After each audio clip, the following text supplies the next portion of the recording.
माऊली रामकृष्ण हरी.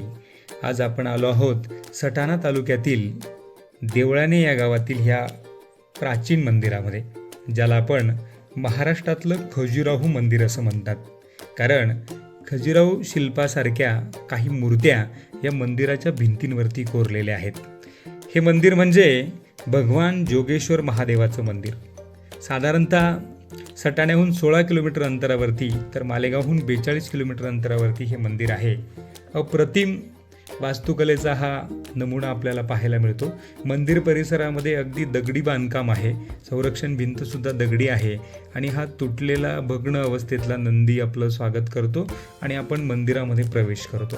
मंदिरामध्ये प्रवेश केल्यानंतर मंदिराचं कोरीव काम इतकं अप्रतिम आणि वास्तुकलेचा इतका सुंदर नमुना हा आपल्याला पाहायला मिळतो.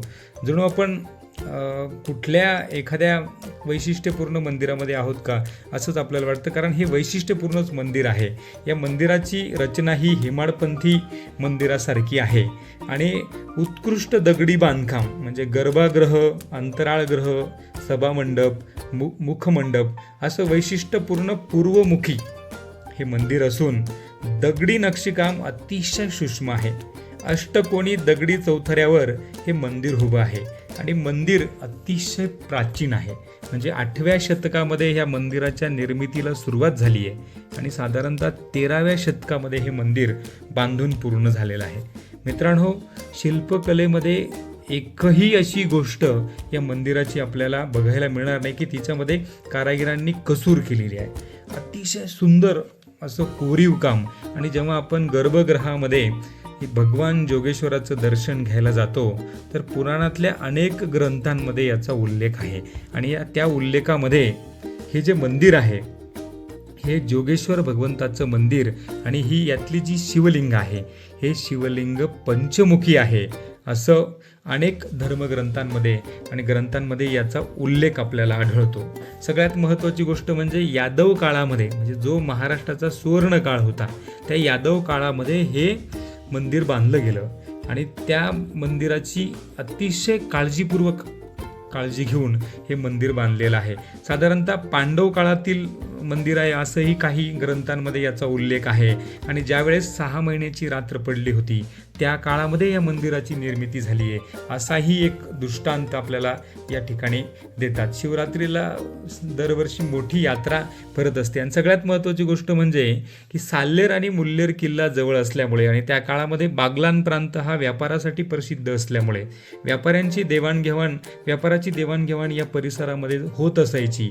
आणि देवगिरीचे जे यादव होते या यादवांमध्ये असे काही राजे होऊन गेले की त्या राजांनी अनेक शिवमंदिरांना बांधकामासाठी प्रोत्साहन दिलं आणि ह्या अप्रतिम मंदिरांची रचना म्हणजे 4 खांब्यांवरती उभं असलेलं मंदिर. आणि आपण जर बघितलं तर सध्या या मंदिराचा कळस आत्ता बनवलेला आहे. म्हणजे पूर्वीचं बांधकाम आणि आत्ताचं बांधकाम जर फरक करायचं जर ठरलं तर आत्ताच्या बांधकामाची आपल्याला दर्जा दिसून जातो आणि पूर्वीचं बांधकाम हे हजारो वर्षापूर्वीचं बांधकाम आपल्याला वैशिष्ट्यपूर्ण पाहायला मिळतं. सगळ्यात महत्त्वाची गोष्ट म्हणजे मंदिराची रचना कशी असेल. आणि पूर्वमुखी मंदिर आपल्याला भरपूर कमी प्रमाणात पाहायला मिळतात, परंतु हे मंदिर एक वैशिष्ट्यपूर्ण आहे आणि म्हणूनच महाराष्ट्रातलं खजुराहो मंदिर असं सुद्धा याला म्हणतं. आणि ते आपल्या जवळ आहे याचं आपल्याला स्वतःला भाग्यवान समजलं पाहिजे की अशा मंदिरांना आपण बघितलं पाहिजे, भेटी दिल्या पाहिजे. तेही भटका होऊन किंवा उघड्या डोळ्यांनी ही मंदिर आपण बघितली की हा ऐतिहासिक वारसा आपल्या पुढच्या पिढीला पाहायला मिळतो. मंदिराचं बांधकाम हे अनेक दृष्टिकोनातनं खूपच सुंदर आहे. साल्हेर मुल्हेरच्या किल्ल्यांचा मी आधीच उल्लेख केला की धोरणात्मक दृष्टिकोन ठेवून सुद्धा या मंदिराचं त्या ठिकाणी निर्मिती केली गेली असेल असं त्या काळातल्या काही ग्रंथांमध्ये किंवा काही बखरींमध्ये याचा सुद्धा उल्लेख करण्यात आलेला आहे. हेमाडपंथी पद्धतीचं मंदिर आहे. बघितल्यानंतर मन प्रसन्न आणि प्रसन्नच होतं. आणि या मंदिरामध्ये एक भव्य असा त्रिशूळ पण आपल्याला पाहायला मिळतो. बारीक नजरेनं जर बघितलं तर अनेक अप्रतिम शिल्प की आत्ताच्या आधुनिक काळामध्ये आपण अशा गोष्टी करू शकतो, परंतु पूर्वी कशा केल्या असतील आणि एवढं बारीक सारीक नक्षीकाम एवढ्या टणक दगडामध्ये कसं केलं असेल, हे सुद्धा आश्चर्य आहे. अशा आश्चर्यकारक गोष्टींना भेटी देऊयात. आणि आपण आता ठरल्याप्रमाणे की आपण आपल्या परिसरातलं म्हणजे कसमादे परिसरातल्या शिवमंदिरांना भेटी देण्याचा आपला आता पुढचा दृष्टिकोन आहे. आणि त्यातलं हे जोगेश्वर शिवमंदिर देवळाने हे बघून माझं तरी मन आणि डोळे अगदी तृप्त झाले आहेत. आजचा या मंदिराला भेटी देण्याचा योग सन्माननीय पवार साहेबांबरोबर आला आणि त्यांच्याकडनं अनेक बारीक सारीक गोष्टी ऐतिहासिक मला समजल्या. आपण सुद्धा वेळात वेळ काढून अशा मंदिराला भेट दिली पाहिजे. रामकृष्ण हरी.